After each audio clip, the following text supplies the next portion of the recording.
As we look at reactions of ketones and aldehydes, let's first look at some reactions we've already seen. So the reduction of carbonyls of both aldehydes and ketones can be accomplished using sodium borohydride or lithium aluminum hydride. And the overall change, we're going from a carbonyl to an alcohol. If we start with an aldehyde, such as propanal, and we treat it with sodium borohydride, this aldehyde will be converted to a primary alcohol. If we have a ketone, such as 2-butanone, and we treat this with sodium borohydride,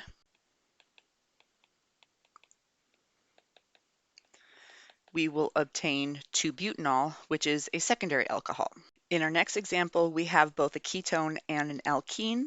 Sodium borohydride won't touch the alkene, but it will reduce the ketone to a secondary alcohol.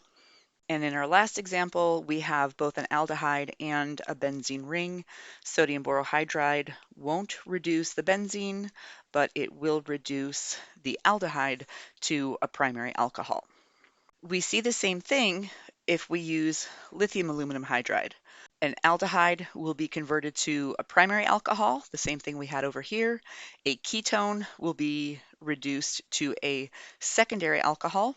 Lithium aluminum hydride will reduce a ketone without touching the alkene, and it will reduce an aldehyde without touching the benzene. So we get the same products from sodium borohydride as from lithium aluminum hydride when we're talking about aldehydes and ketones.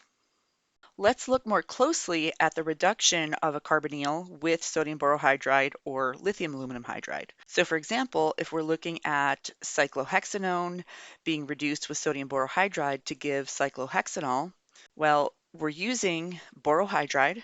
This is a source of hydride. So we can imagine that this hydrogen takes this pair of electrons and shares them with the carbonyl carbon, allowing these electrons to go back and grab the boron, giving us an intermediate that looks like this. Now, this can happen 3 more times with the other hydrides until we get a species that looks like this. And then either water or whatever the solvent is, this is going to lead to the protonation of this oxygen, giving this boron species, and this hydrolysis will happen 3 more times to give the alcohol plus tetrahydroxyborane. Notice that as we compare our starting material to our product, the hydrogen that added to the carbonyl carbon, this came from the borohydride, and the hydrogen that added to the oxygen came from the solvent. The other thing that I want you to notice is that this is an example of nucleophilic addition, where the hydride is the nucleophile that shares its electrons with the carbonyl carbon. We've also seen reactions of aldehydes and ketones with organometallic species to form alcohols. Treatment of bromobenzene with magnesium allows us to generate a Grignard reagent. This will act as a nucleophile, sharing electrons with the carbonyl carbon, pushing those electrons up onto the oxygen so that we get an intermediate that looks something like this.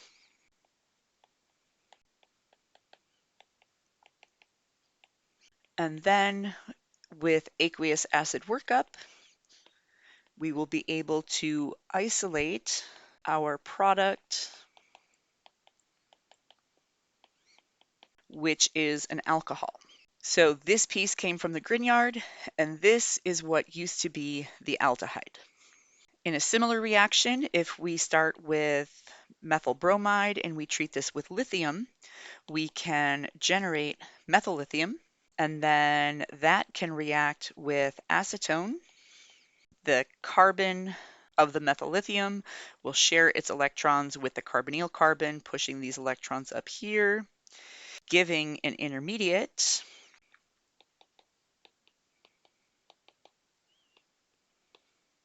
That looks like this. And then aqueous acid workup.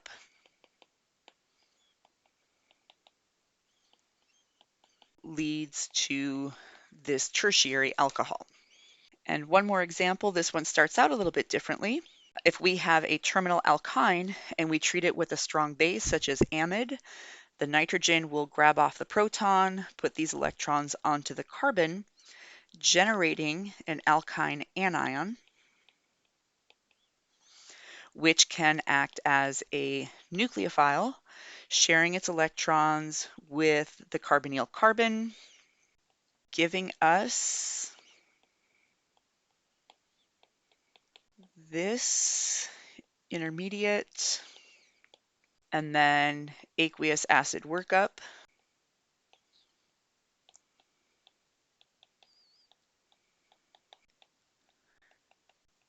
gives us this product.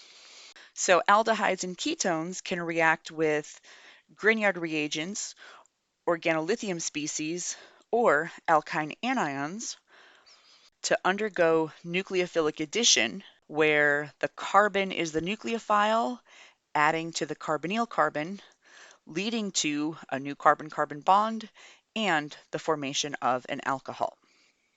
In addition to hydrides, such as sodium borohydride or lithium aluminum hydride, and organometallic species, such as Grignards and organolithiums and alkyne anions, there are many other types of nucleophiles that can carry out nucleophilic addition with aldehydes and ketones.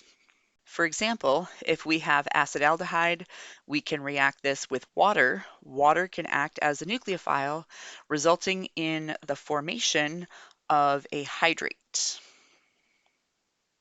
An aldehyde can react essentially with hydrocyanic acid, where the cyanide is the nucleophile that adds to the carbonyl carbon, leading to the formation of a cyanohydrin. Alcohols can act as a nucleophile and react with aldehydes and ketones. This intermediate is analogous to the other types of species. This will actually react with a second equivalent, leading to what's called an acetal.